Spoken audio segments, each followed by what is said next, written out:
বাঁকা, সে কি করছে? এই যে দেখে নিন, একদম ঘাড় বাঁকা, কোমর বাঁকা, চরণ বাঁকা। আচ্ছা, এমন যদি কোনো ছেলে পাই যার ঘাড় বাঁকা, কোমর বাঁকা, চরণ বাঁকা, তার সঙ্গে মেয়ের বিয়ে দেওয়া যায়? সময় বিশেষে দিতেও হবে। পিছনে ঠাকুর আছে, যদি সরকারি মানে হাই স্কুলে মাস্টারি হয় তার ঠ্যাং ভাঙা হলেও বিয়ে হয়ে যাবে। এখন মাস্টার মানে আগে মারবে ধরে।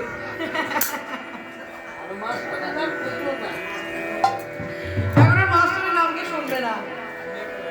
তাই বলছে যার ঘাড় বাঁকা, যার কোমর বাঁকা, একটু দূর থেকে নিলে ভালো হতো, বোকারা আসতো। এত সুন্দর মন্দির, এত সুন্দর সাজানো হয়েছে, আমি তোমাকে বলেছি যদি ওই ওই পিছন থেকে নিলে আরো ভালো হতো। বলছে যার ঘাড় বাঁকা, যার কোমর বাঁকা, যার চরণ বাঁকা, সে আবার করে কি না ত্রিভুবনের মনকে জয় করে নেয়। কেমন কেমন স্বর্গের দেবতারা বলে হে গোবিন্দ দেখা দাও,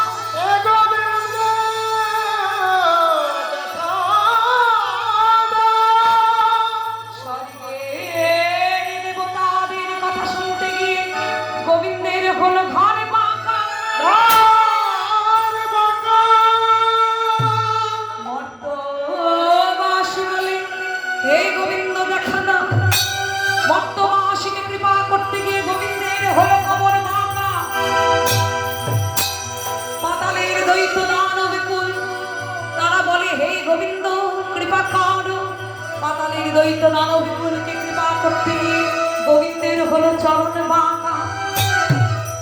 স্বর্গের দেবতাদের জন্য ঘাড় বাঁকা, মর্তবাসীর জন্য যাওয়ার কোমর বাঁকা, পাতালের দৈত্য দানব কুলের জন্য যার চরণ বাঁকা।